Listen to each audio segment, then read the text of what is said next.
ਸਭ ਤੋਂ ਪਹਿਲਾਂ ਸਤਿਗੁਰੂ ਜੀ ਦੇ ਚਰਨਾਂ 'ਚ ਮੈਂ ਦੰਡਵਤ ਪ੍ਰਣਾਮ ਕਰਦਾ ਔਰ ਧੰਨ ਸਤਿਗੁਰੂ ਜਗਜੀਤ ਸਿੰਘ ਸੱਚੇ ਪਾਤਸ਼ਾਹ ਜੀ ਨੂੰ ਯਾਦ ਕਰਦੇ ਹੋਏ, ਜਿਨ੍ਹਾਂ ਦੀ ਅਪਾਰ ਬਖਸ਼ਿਸ਼ ਦਾਸ ਦੇ ਉੱਤੇ ਹੋਈ ਔਰ ਜੋ ਕੁਛ ਗੁਰੂਜਨਾਂ ਤੋਂ ਗੀਤਾ ਦੇ ਵਿਸ਼ੇ 'ਚ ਮੈਂ ਸਮਝ ਸਕਿਆ, ਉਹਦੇ ਬਾਰੇ ਆਪ ਦੇ ਨਾਲ ਵਿਚਾਰ ਸਾਂਝੇ ਕਰਾਂਗਾ।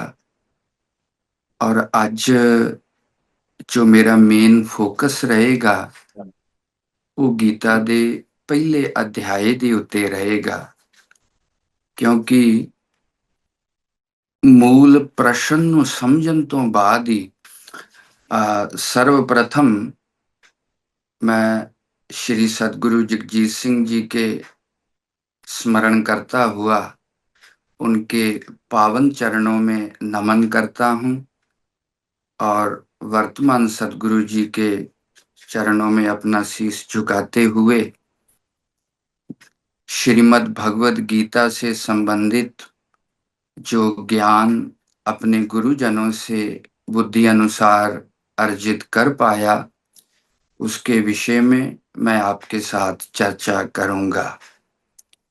आज जो गीता को लेकर संवाद होगा वो पहले अध्याय को ही केंद्र बना करके चर्चा का उपदेश युद्ध भूमि में क्यों करना पड़ा और ये ज्ञान मानवीय आत्मा के लिए शाश्वत ज्ञान कैसे बन पड़ा, वो प्रश्न को समझने से ही मालूम पड़ता है।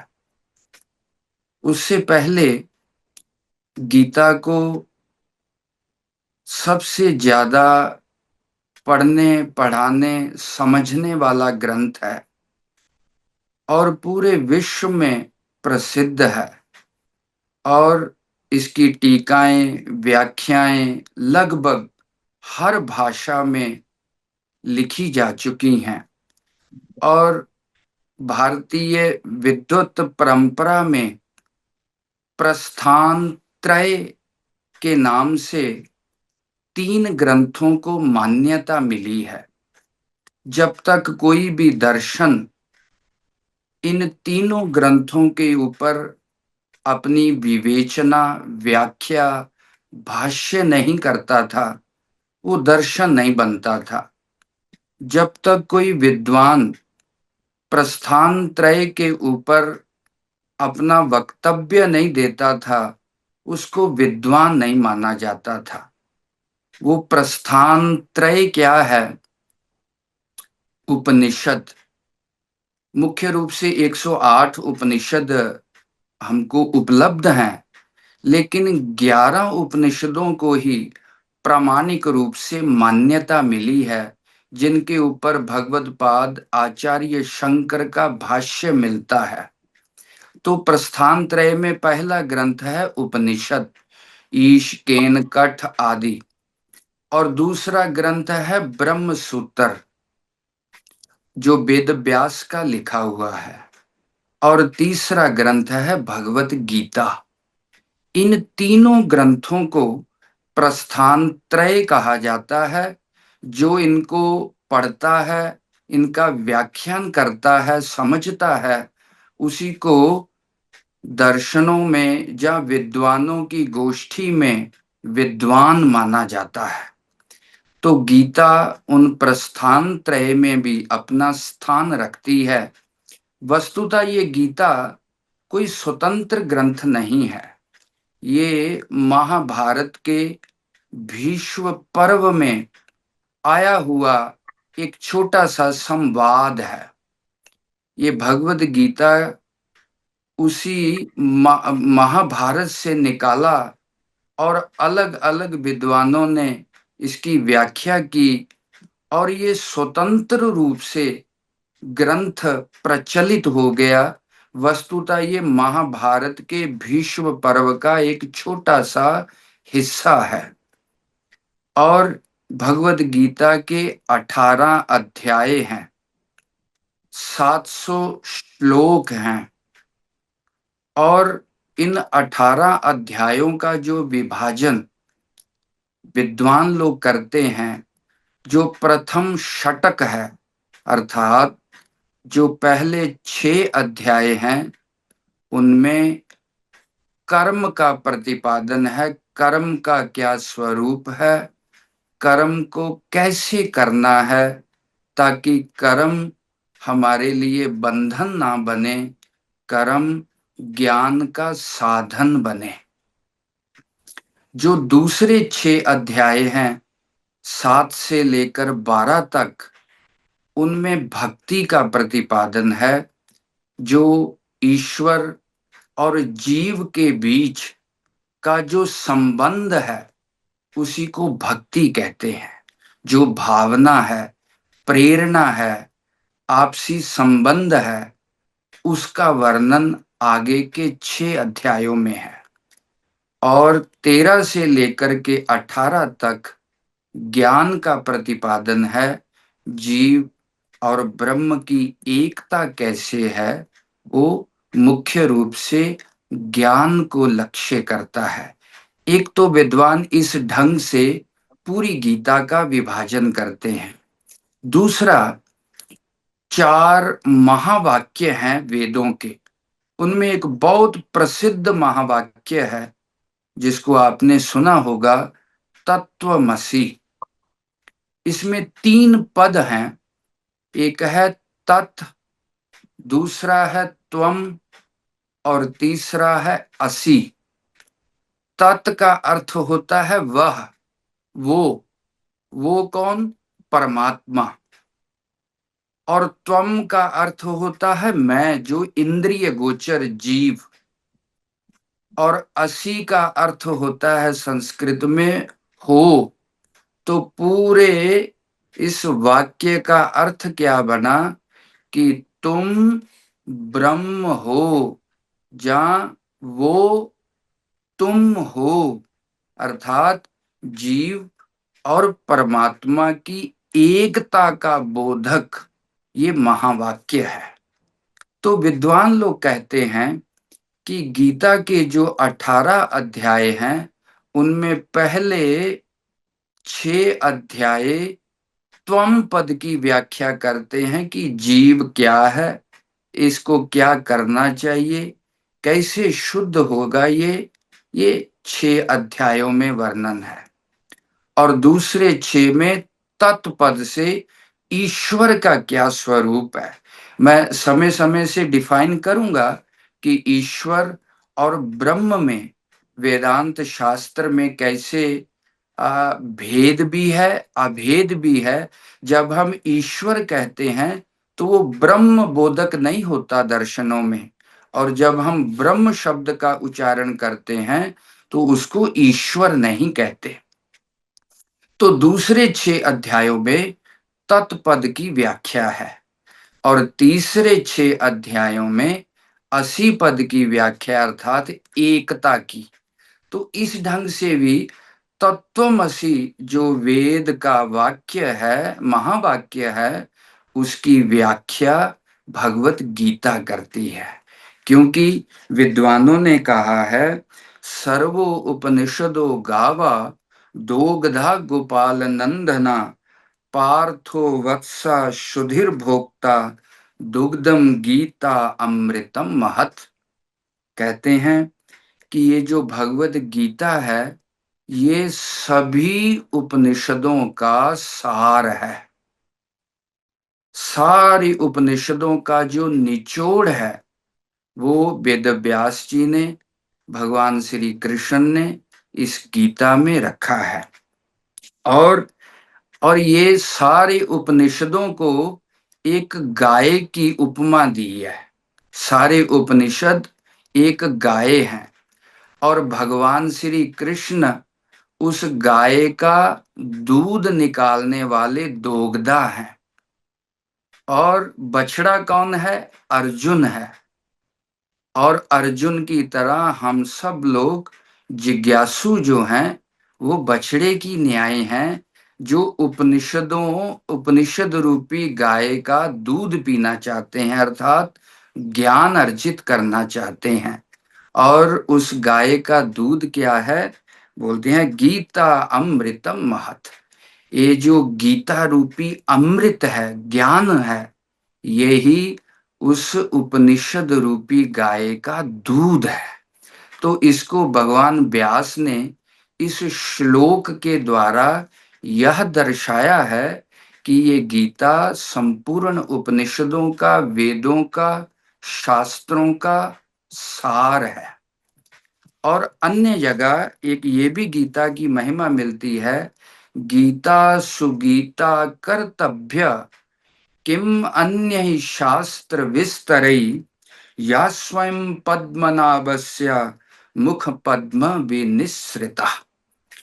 विद्वान लोग ऐसा मानते हैं और मैंने बनारस में देखा भी है कि सभी अनंत शास्त्रम बहुलाश्च विद्या, शास्त्र अनंत हैं, आयु, समय, मेधा, बुद्धि बहुत अल्प है।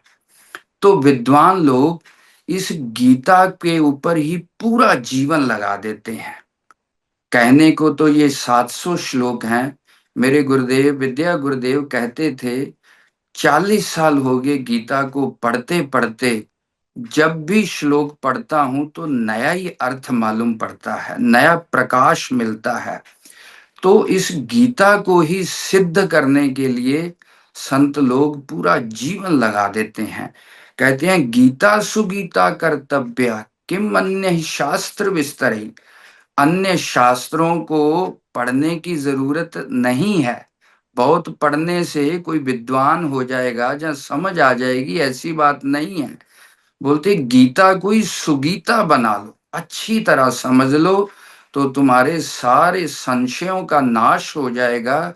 गीता में ऐसा कोई भी विषय नहीं है जो उपनिषद वेदों में आया हो और गीता ने उसको खोला ना हो।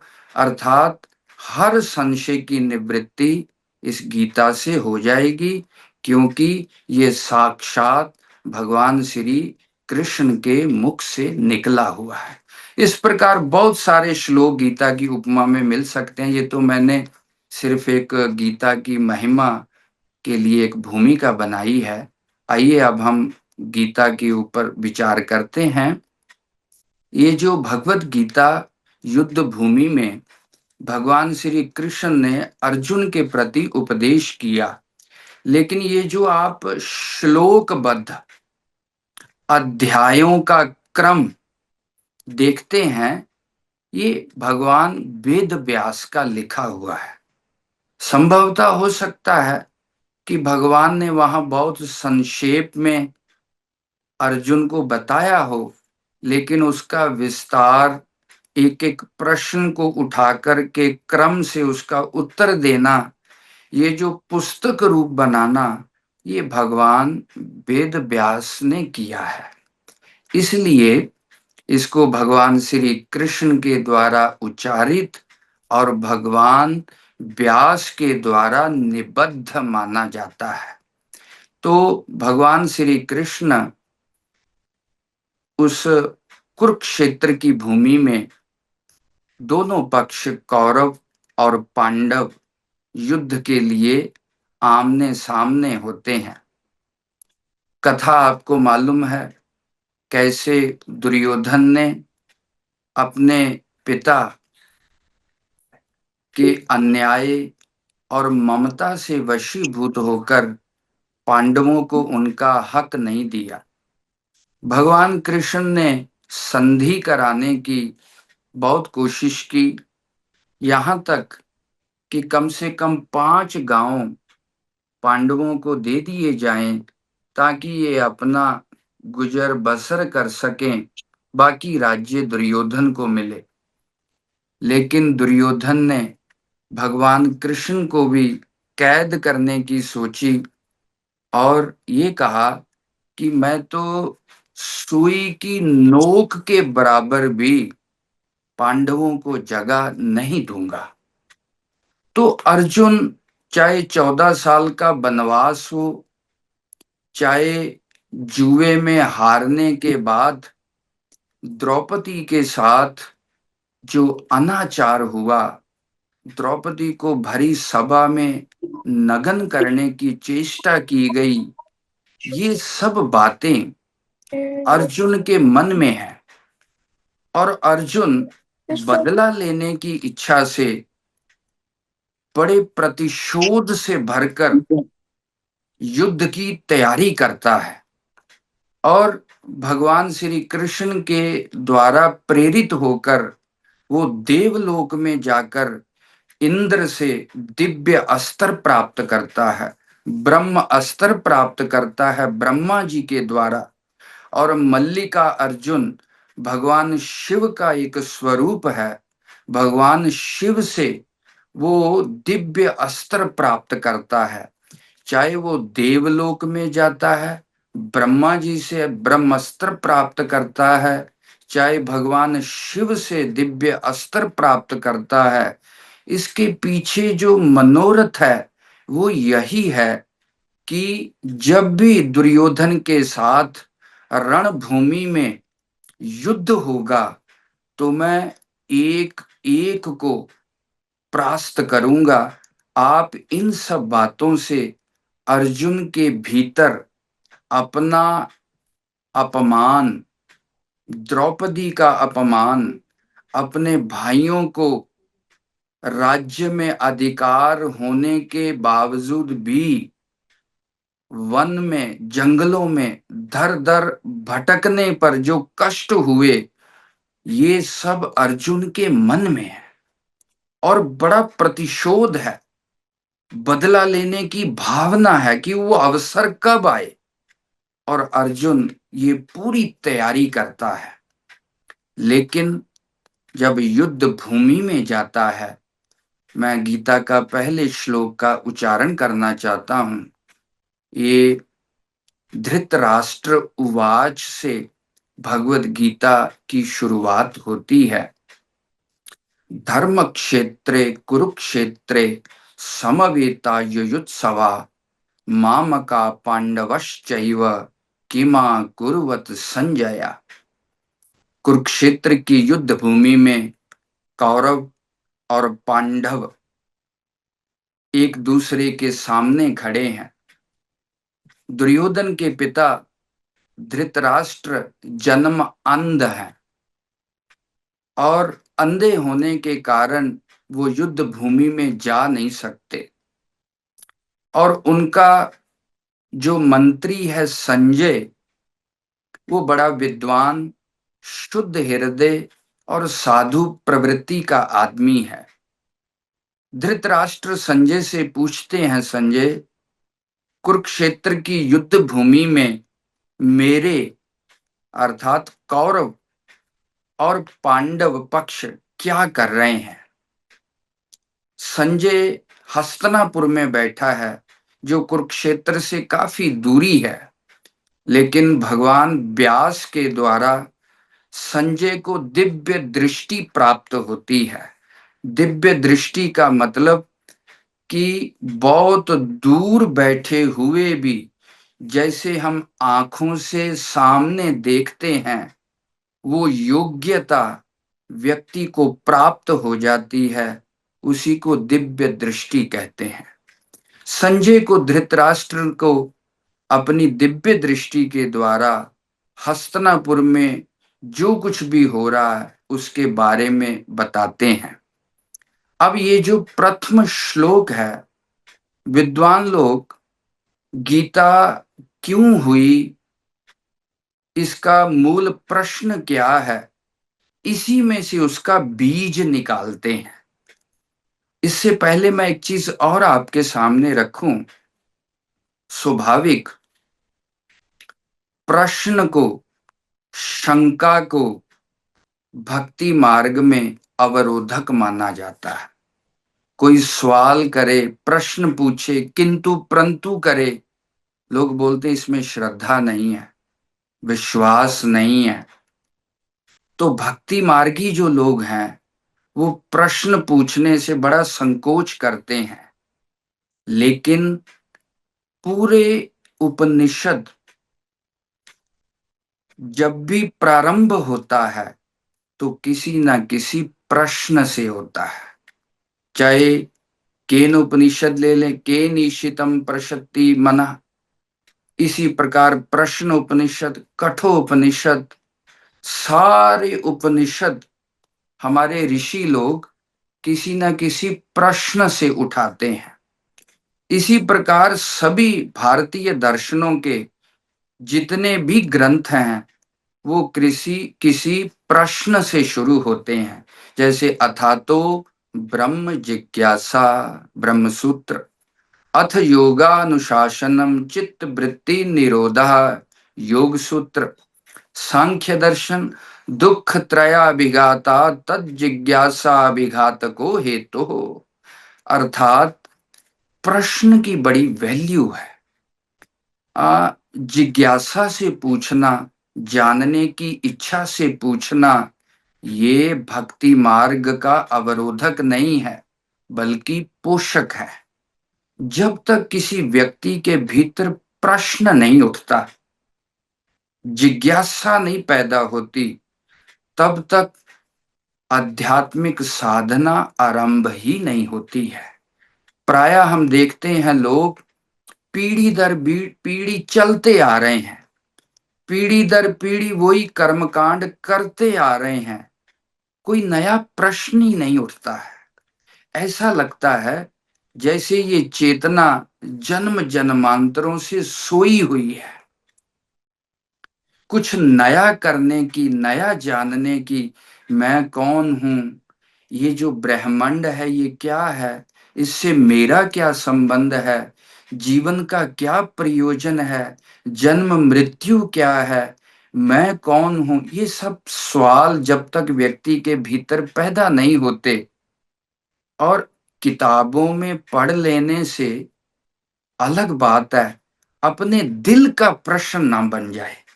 ये जो गीता का संवाद है ये अर्जुन के दिल का प्रश्न बन गया, तभी वो भगवान कृष्ण के आश्रय में गया। तो ये जो प्रथम श्लोक है इसके बीज क्या है?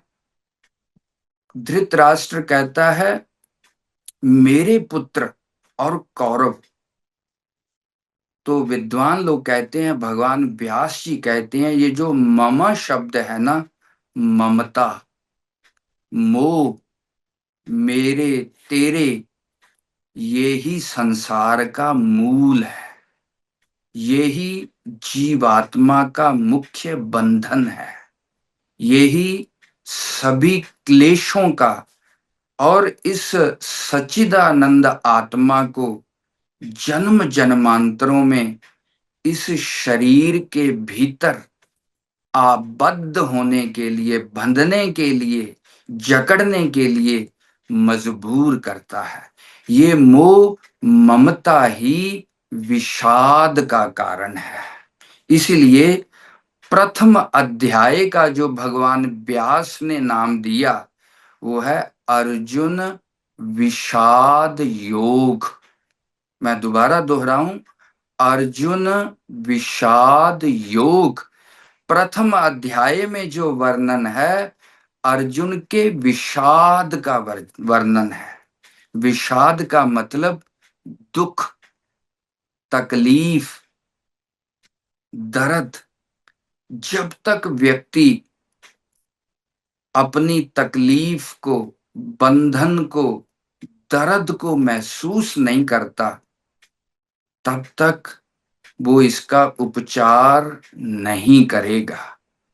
आज सबसे बड़ी समस्या, व्यक्ति को महसूस ही नहीं होता मैं किसी बंधन में हूं, परतंत्र हूं, जन्म जन्मांतरों से दुखी हूं।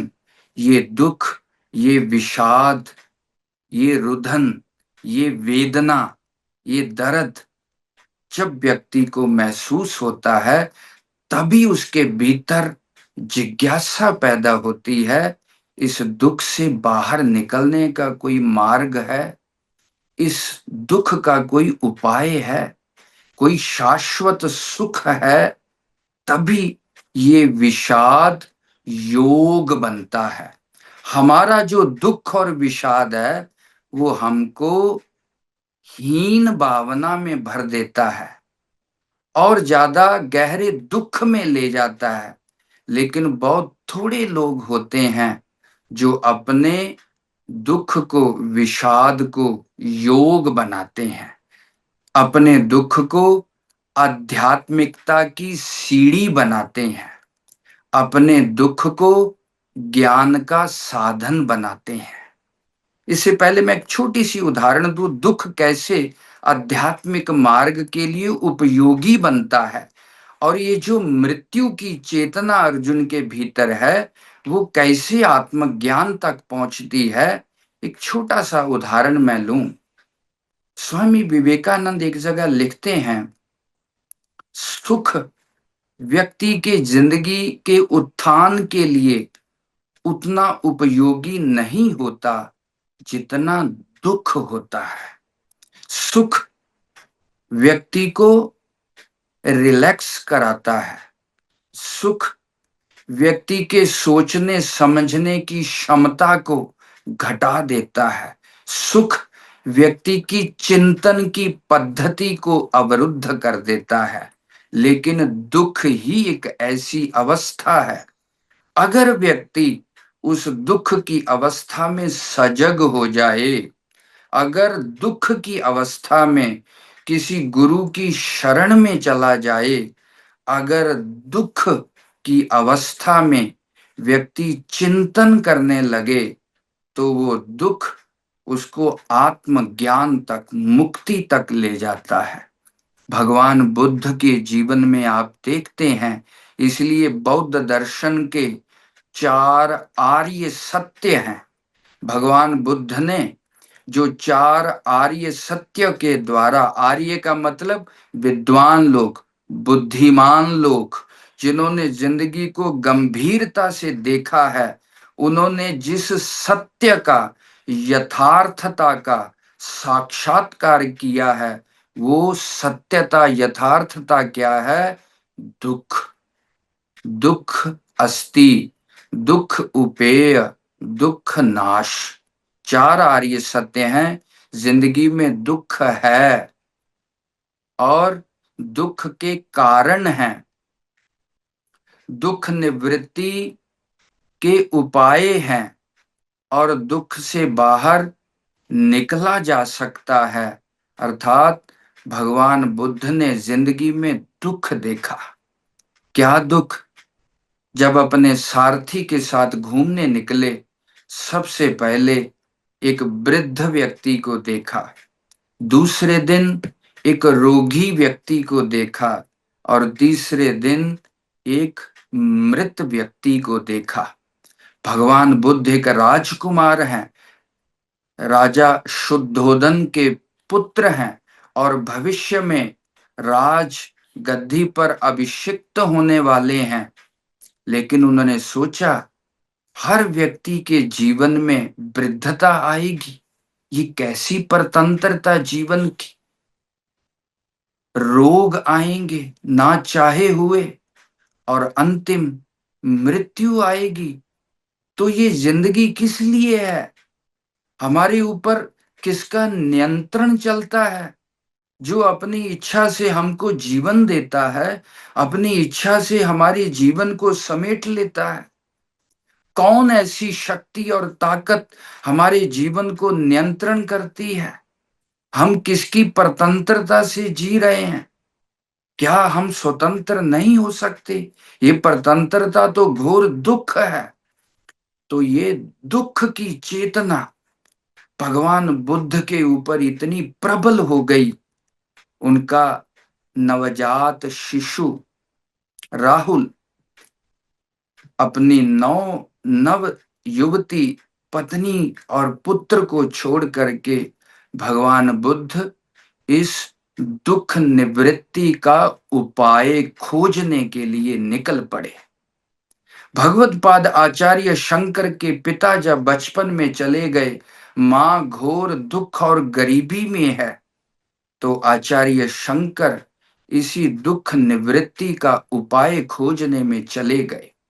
मैं ये बातें इसलिए बार बार कह रहा हूं क्योंकि ये ज्ञान का जो पुष्प है और भीतर की जो जिज्ञासा है, वो तभी निकलेगी बाहर जब सचमुच व्यक्ति को जीवन बंधन, परतंत्र और दुखमय प्रतीत होगा। स्वाभाविक व्यक्ति को जीवन में सुख और सुख की संभावनाएं नजर आती हैं, जबकि वो केवल छाया मात्र हैं, क्षणिक हैं, और धीरे धीरे वो सुख भी दुख में बदल जाता है। इसलिए जिंदगी की यथार्थ दृष्टि क्या है? उस विषाद को, दुख को महसूस करना। जितनी जितनी हमारी दृष्टि यथार्थवादी होगी, सत्यता के अनुसार होगी, हम जगत को, अपने आप को सही ढंग से एनालिसिस करना सीख जाएंगे। तब हमको पता चलेगा व्यक्ति कितना दीनहीन है, व्यक्ति कैसे जन्म जन्मांतर की एक रोटेशन में पड़ा हुआ है, कैसे व्यक्ति अपने कर्मों का फल भोगने के लिए परतंत्र है, जबकि ये व्यक्ति का जो यथार्थ स्वरूप है वो सत चित आनंद स्वरूप है। ये तो ऐसी बात हो गई जैसे कोई धनवान होने पर भी एक एक पैसे के लिए तरस रहा है। ये तो ऐसी हालत हो गई, जो संपूर्ण ब्रह्मांड का मालिक है वो एक छोटे से शरीर के पिंजड़े में कैद हो चुका है। इसलिए अगर आध्यात्मिक उन्नति प्राप्त करनी है तो अपने आप का अनुशीलन, अन्वेषण जिज्ञासा पूर्वक करना होगा। तो अर्जुन युद्ध भूमि में जब अपने भाइयों, गुरुजनों के समक्ष जाकर के खड़ा होता है, इधर पांडव पक्ष के जो सेनापति हैं वो भीम है, और कौरव पक्ष के जो सेनापति हैं जिनके नेतृत्व में युद्ध लड़ा जाएगा वो भीष्म पितामह है। वो भीष्म पितामह जिनसे अर्जुन आदि ने विद्या प्राप्त की। एक दुर्योधन ने बड़े छल कपट पूर्वक बहुत बार पांडवों को मरवाने की चेष्टा की। इनके घर को आग लगा दी गई सोते हुए, इनके भोजन में विष मिला दिया गया, इनके ऊपर अचनचेत सेना भेजकर हमला करवाया गया ताकि किसी भी ढंग से पांडवों का नाश हो जाए। लेकिन परमात्मा की कृपा से पांडव हर बार सुरक्षित बच जाते रहे, जिनमें भीष्म पितामह की, आचार्य द्रोण की बड़ी भूमिका होती थी। तो ऐसे भीष्म पितामह कौरव पक्ष के सेनापति हैं, और भीष्म पितामह को इच्छा मृत्यु का वरदान मिला हुआ है। जब चाहे, क्योंकि आजीवन ब्रह्मचर्य धारण किया है, अपने संकल्प के लिए राज्य भाग का परित्याग किया है, ऐसे योद्धा भीष्म पितामह हैं। उन्होंने भी युद्ध से पूर्व शंख ध्वनि की। इधर भगवान श्री कृष्ण ने पांचजन्य नामक, पांचजन्यम ऋषिकेशः, प्रथम अध्याय में संकेत है उन शंखों का भी। तो वो शंख बजा करके युद्ध का उपोदघात किया, प्रारंभ किया, और भगवान श्री कृष्ण अर्जुन के सारथी बने। और एक बात और समझ में आती है, ये प्रथम अध्याय का पहला श्लोक और 18वें अध्याय का अर्थात गीता का अंतिम श्लोक, यत्र योगेश्वरः कृष्णो यत्र पार्थो धनुर्धरा तत्र श्री विजयो भूतिर ध्रुवा नीतिर मतिर मम।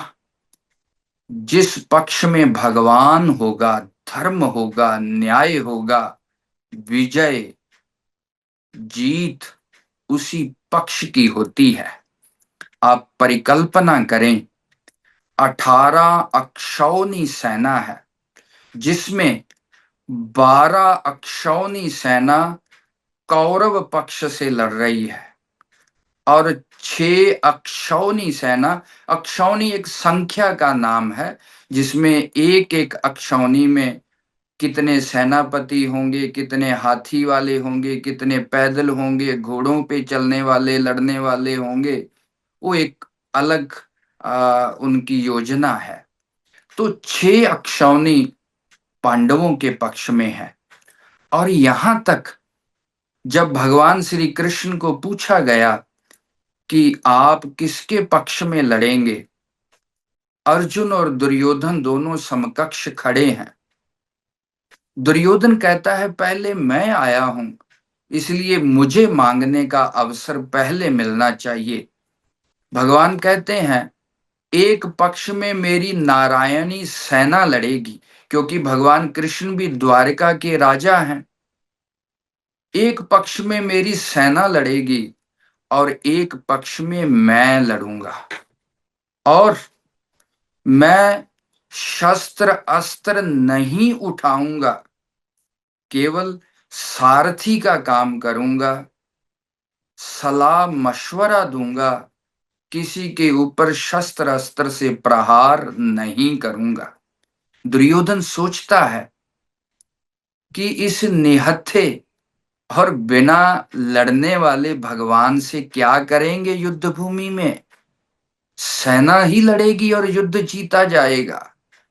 इसलिए अर्जुन की बुद्धि देखिए, उसने भगवान की सेना मांगी और अर्जुन ने भगवान श्री कृष्ण को मांगा।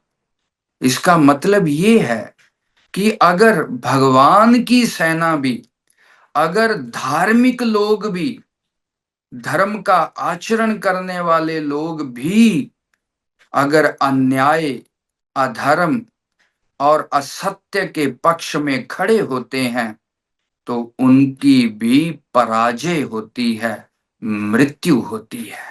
क्योंकि विजय धर्म की, निष्ठा की, न्याय की होती है। इसीलिए भीष्म पितामह द्रोणाचार्य बड़े सात्विक पुरुष हैं, बड़े नीति शास्त्र निपुण हैं, सब जानते हैं। सब जानने के बावजूद भी वो अन्याय और अत्याचार के पक्ष में खड़े हुए, इसलिए उनको मृत्यु के रूप में महान दुख की प्राप्ति हुई। तो दोनों पक्षों में जब शंख बज जाते हैं, शंख इसलिए बजाए जाते थे ताकि सभी लोग, सैनिक लोग अलर्ट हो जाएं, अपने अपने शस्त्र अस्त्रों को तैयार कर लें। शंख बजने के बाद अर्जुन भगवान श्री कृष्ण को कहता है, सेनयोर उभयोर मध्य रथम स्थापय मे अच्युत। हे अर्जुन, हे भगवान कृष्ण, मेरे रथ को थोड़ा आगे लेके जाइए। मैंने जिनके साथ युद्ध करना है, मैं एक बार उन सबको देखना चाहता हूं। भगवान कृष्ण अर्जुन के रथ को थोड़ा आगे करते हैं। अर्जुन आंखें भरकर बड़े अच्छे से नजदीक जाकर कौरवों के पक्ष को बड़े ध्यान से पूरी नजर घुमा के देखता है। सामने भीष्म पितामह, गुरु द्रोणाचार्य, उसके मामा के पक्ष के लोग, आखिर दुर्योधन भी भाई है, सबको देखता है। ये जो दृष्टि है ना, इसी को समीक्षा कहते हैं। इसी समीक्षा से जिज्ञासा का बीज निकलता है।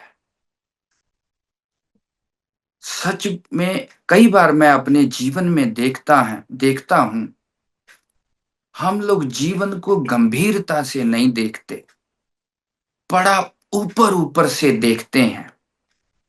और जब देखते भी हैं ना, तो बड़ी कामना से, इच्छा से, यथार्थता से नहीं देखते, अपनी वासना से देखते हैं। बहुत सारी कल्पना करने लगते हैं। हाँ ठीक है, ऐसा ऐसा हो जाएगा, वैसा होने से ऐसा हो जाएगा। कभी भी जीवन को यथार्थता से नहीं देखते, सत्यता से नहीं देखते। आज का मनोविज्ञान भी ये कहता है कि व्यक्ति अपने परसेप्शन में जीता है। अगर आप सही मायने में देखें, हम लोगों का जो जीवन है ना, हम जगत के भीतर नहीं जीते, अपनी बुद्धि के भीतर जीते हैं। हम जब अपना भी आकलन करते हैं तो अपनी बुद्धि के अनुसार करते हैं, दूसरों को भी देखते हैं तो अपनी बुद्धि के अनुसार देखते हैं। हमारा जब तक जगत के साथ सीधा संबंध नहीं बनता, तब तक जगत की यथार्थता हमारे सामने नहीं आती। वो विषाद, वो दुख, वो जगत की सत्यता बाहर नहीं निकलती। इसीलिए हमारा जो दर्शन है, दर्शन मतलब देखना, विचारना, वो विषाद में नहीं बदलता। और विषाद जब तक पैदा नहीं होता, जिज्ञासा पैदा नहीं होती है। जब तक बीमारी भीतर ही भीतर चल रही है, उसका पता नहीं चलता। लेकिन जब बीमारी प्रकट हो जाती है, शरीर में दर्द शुरू हो जाता है, उसके कुछ सिम्टम मिलने लगते हैं, तब व्यक्ति डॉक्टर के पास दौड़ता है। हम लोगों के भीतर वो सिम्टम तो हैं, लेकिन हम देखना नहीं चाहते। इसलिए हम अच्छे से दर्शन नहीं करते। इसीलिए जो भारतीय फिलॉसफी को दर्शन नाम दिया गया है ना, ये दर्शन नाम के भीतर भी एक बड़ी फिलॉसफी है। दर्शन का सीधा सीधा अर्थ है देखना। देखते तो हम भी हैं, सभी देखते हैं, पशु पंछी भी देखते हैं। लेकिन पशु पंछी के देखने का और संसार में काम क्रोध लोभ मोह से ग्रस्त व्यक्ति के देखने का और एक बुद्धिमान के देखने का, एक दार्शनिक के देखने में बहुत अंतर होता है। उसी चीज को अगर 10 लोग देखते हैं तो सबका नजरिया बदल जाता है। वस्तु तो एक ही है, तो उसके 10 नजरिए कैसे बन गए? क्योंकि सबके देखने का ढंग अलग अलग है। कोई उस वस्तु के कितने नजदीक पहुंचता है, कितनी उसकी यथार्थता सत्यता को पकड़ पाता है, वही उस वस्तु की असलियत को समझ पाता है। विद्वान लोग कहते हैं, भगवत गीता कहती है, प्रथम अध्याय जो अर्जुन विषाद योग नाम दिया गया है, भगवान श्री कृष्ण कहते हैं, अर्जुन जब तुम्हारा दर्शन यथार्थवादी होगा, हम अपनी वासना से देखते हैं, कामना से देखते हैं, कल्पना से देखते हैं, जितनी हमारी बुद्धि की समझ है, संस्कार हैं, उसी नजरिए से जगत को देखते हैं, यथार्थता से नहीं देखते। इसलिए महर्षि रमन को अगर कोई भी पूछता था मुक्ति का क्या साधन है, मुक्ति कैसे प्राप्त की जाए, महर्षि रमन कहते थे, हु एम आई, मैं कौन हूं, बस इसी को जान लो, यही मुक्ति का साधन है और यही मुक्ति का स्वरूप है। तो अर्जुन ने, आप थोड़े को बहुत करके समझना, इस बिंदु पे मैं इसलिए बार बार फोकस कर रहा हूं, फिलॉसफी, दर्शन की गहराई तभी व्यक्ति को समझ में आती है जब व्यक्ति देखना सीखता है, एनालिसिस करना सीखता है, किसी भी चीज की, जिसको पंजाबी में पड़चोल कहते हैं, उसको करना सीखता है। जब तक व्यक्ति अपने परसेप्शन से देखता है, वासना से देखता है, जगत की समझ नहीं आती। इसीलिए हमारा परिवार, शरीर और जगत से वैराग्य नहीं पैदा होता, अनासक्ति पैदा नहीं होती, मोह और ममता टूटती नहीं। उसका कारण क्या है? हमारा संसार केवल हमारी बुद्धि है। जब हमारा संबंध सचमुच संसार से होगा, उसी दिन व्यक्ति के अंदर वैराग्य पैदा होगा, घोर विषाद पैदा होगा। हम भी रोज वृद्ध लोगों को देखते हैं, हम भी रोज बीमार लोगों को देखते हैं, हम भी रोज अनेकों मरे हुए लोगों को देखते हैं, लेकिन भगवान बुद्ध की तरह हमारे भीतर तो वो दुख और विषाद और वैराग्य पैदा नहीं होता। भगवान बुद्ध ने किस दृष्टि और कितनी गहराई से जीवन को देखा होगा। स्वामी विवेकानंद के पिता की मृत्यु हो गई, परिवार अत्यंत गरीबी में चला गया। जब उसने देखा जिंदगी यही है, पढ़ो, नौकरी लगो, कमाओ, खाओ पियो और मर जाओ, शादी करो, बच्चे पैदा करो, घर बनाओ, यही जिंदगी है। विवेकानंद ने जिंदगी को गंभीरता से देखा, वैराग्य पैदा हुआ, तब जाकर के स्वामी विवेकानंद बने, आचार्य शंकर बने। व्यक्ति जिंदगी को यथार्थता से नहीं देखता। तो अर्जुन भगवान श्री कृष्ण को कहते हैं, तान समीक्षा स कौन्तेय युद्ध कामान अवस्थितान। भगवान, मैं उन लोगों को देखना चाहता हूं जो मेरे साथ युद्ध करने के लिए युद्ध भूमि में आए हैं। तो अर्जुन एक एक को बड़ी बारीकी से, तन्मयता से, विवेक की दृष्टि से देखता है, और देखते देखते अर्जुन का शरीर कंपायमान हो जाता है। अर्जुन स्वयं कहता है, यावदेतान निरीक्षे हम युद्ध कामान अवस्थिता। आगे, तत्र पश्यत् स्थितान पार्थ पितृणथ पिता महान। हे अर्जुन, हे भगवान कृष्ण, मैं ये युद्ध नहीं करना चाहता। देखने के बाद, समीक्षा करने के बाद, क्योंकि समीक्षा से विवेक पैदा होगा, और विवेक से ही ज्ञान पैदा होगा। अगर आप सभी दर्शनों के जो अनुबंध चतुष्टय हैं, परिभाषित शब्द है दर्शनों का, जब तक भगवान बुद्ध का एक बहुत प्रसिद्ध वाक्य है, भगवान कहते हैं अपदीपो भव, पाली भाषा का है, जिसका मतलब है अपने दीपक स्वयं बनो, अपने नेत्रों से देखना सीखो। अभी हम लोग जो देखते हैं ना, व्यक्ति सोचता है मैं देख रहा हूं, वस्तुतः व्यक्ति नहीं देखता, इसको दिखाया जा रहा है। जिस तरह का चश्मा हमको, जैसे संस्कार, जैसी संगत, जैसे लोगों में रहना, जैसी समझ, जैसा मोह ममता का स्तर होता है ना, वैसा ही व्यक्ति देखता है। व्यक्ति स्वतंत्रता से नहीं देखता।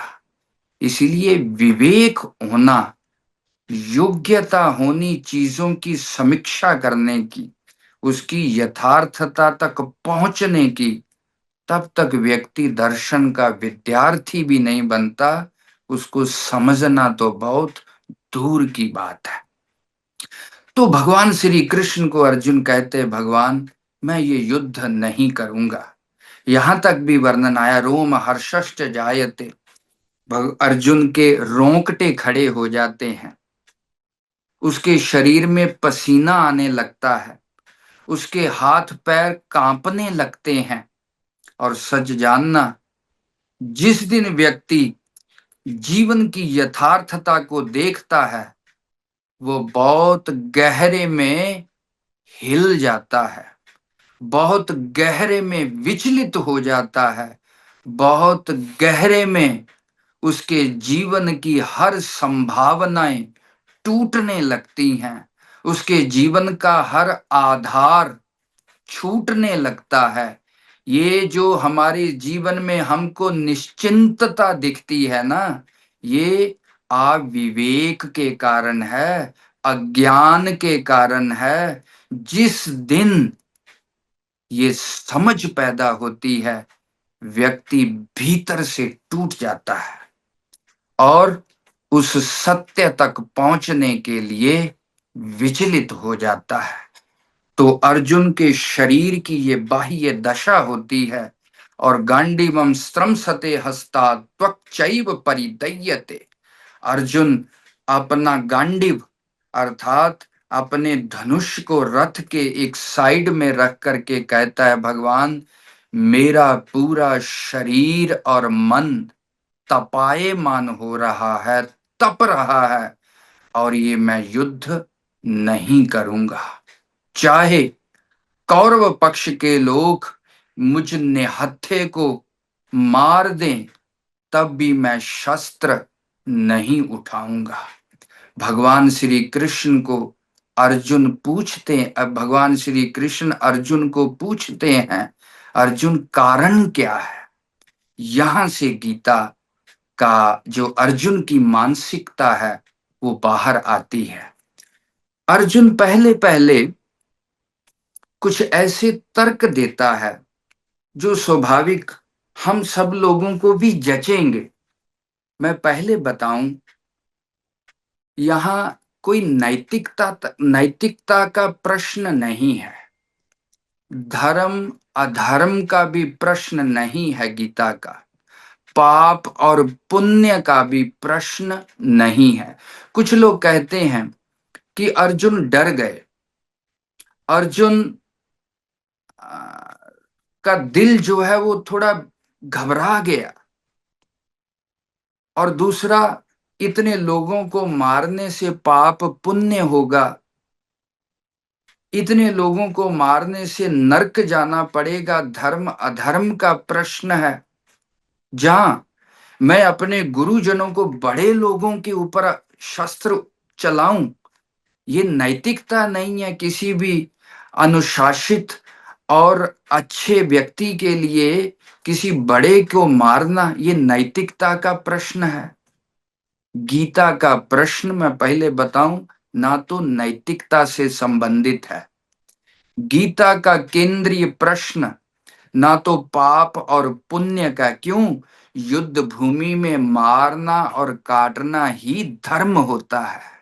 या तो मर जाओ, जहां मार दो, वहां पाप और पुण्य का प्रश्न नहीं होता।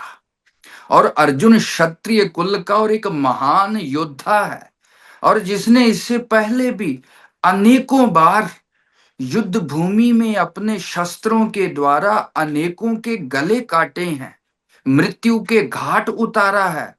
वो अर्जुन आज पाप और पुण्य की बात करेगा? वो अर्जुन आज धर्म और अधर्म की बात करेगा? ये गीता का केंद्रीय प्रश्न नहीं है। जबकि अर्जुन अपने तर्क देता है कि भगवान इतने लोग मर जाएंगे, 4 पीढ़ियां सामने खड़ी हैं, स्त्रियां विधवा हो जाएंगी, और सबसे बड़ा प्रश्न, जो पीढ़ी दर पीढ़ी हमने एक सिविलाइजेशन डेवलप की है, वो संस्कार, वो सभ्यता, वो संस्कृति, इस युद्ध के बाद जब इतने लोगों का एक साथ संहार होगा, तो पीढ़ी दर पीढ़ी डेवलप की हुई जो धार्मिक परंपराएं हैं वो सब नष्ट हो जाएंगी, क्योंकि उनको करने वाला कोई भी नहीं बचेगा। और जब इन स्त्रियों के ऊपर पति का साया नहीं रहेगा, ये दुष्चरित्रवान बन जाएंगी। तो अर्जुन अपनी बुद्धि के द्वारा भगवान श्री कृष्ण को ये समझाना चाहते हैं कि गुरुजनों को मारना ठीक नहीं। आखिर दुर्योधन अगर लालच के कारण युद्ध में आया है तो वो मेरा भाई, मैं उसको नहीं मारना चाहता। बच्चे सम्मिलित हैं, बूढ़े सम्मिलित हैं, गुरुजन सम्मिलित हैं इस युद्ध में। मैं उन सबको मार करके इस घोर विनाश का निमित्त नहीं बनना चाहता। तो ये सब तर्क अर्जुन देता है। लेकिन भगवान दूसरे अध्याय के 13वें श्लोक से जब बोलना शुरू करते हैं तो भगवान इन किसी भी तर्क को नहीं उठाते, किसी भी तर्क का जवाब नहीं देते। इसका मतलब ये है कि अर्जुन के भीतर की जो समस्या है वो कुछ और है, और व्यक्ति ये अर्जुन ऊपर ऊपर से इन सब बातों का बहाना बना रहा है। स्वाभाविक हम लोग भी देखते हैं कि बात कुछ और होती है, लेकिन अपनी बात को डिफाइन करने के लिए, सिद्ध करने के लिए, सही ठहराने के लिए हम इधर उधर की बातें करने लगते हैं। इसीलिए बहुत सारे विद्वानों ने गीता को इसी अर्थ में ठहराया है कि ये पाप पुण्य का, नैतिकता अनैतिकता का प्रश्न है। इसलिए अर्जुन का जो है वो युद्ध से वो पीछे हटना चाह रहा है। लेकिन भगवान बहुत गहरे में समझते हैं ये अर्जुन के मोह का प्रश्न है। अब क्या है उसको 2-4 मिनट में मैं आपके सामने रखता हूं, फिर अगले सेशन में मैं श्लोकों के साथ उसको और डिफाइन करने की कोशिश करूंगा। अर्जुन का जो मूल प्रश्न है, अर्जुन जब अपने संबंधियों को देखता है तो अर्जुन दूसरे अध्याय के शुरुआत में कहता है, भगवान जब अपने नहीं रहेंगे तो इस राज्य का क्या अर्थ। ये तो क्या, अगर स्वर्ग का राजा भी मेरे को बना दिया जाए, अगर मेरे अपने भाई बहन मेरे साथ नहीं रहेंगे तो इस युद्ध का क्या मतलब, इस राज्य का क्या मतलब। तो अर्जुन बड़े गहरे से देख रहा है। हर व्यक्ति अपने जीवन में उच्च से उच्चतर उपलब्धि प्राप्त करना चाहता है। हर व्यक्ति अपने जीवन में उच्चतर सफलता प्राप्त करना चाहता है। हर व्यक्ति अपने जीवन में मान सम्मान, सुख समृद्धि को प्राप्त करना चाहता है। लेकिन अर्जुन ने उस महान विनाश और युद्ध भूमि में खड़े हुए मृत्यु का एक बहुत बड़ा तांडव देखा।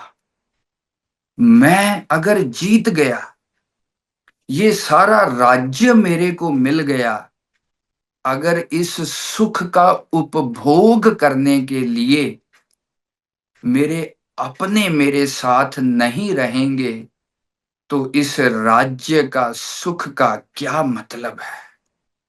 तो ये खाली शरीर के नाश की बात नहीं है, ये जो व्यक्ति का अस्तित्व है, एग्जिस्टेंस है, उसके भीतर की होंद है, वो अर्जुन को कहीं छूटती हुई नजर आई।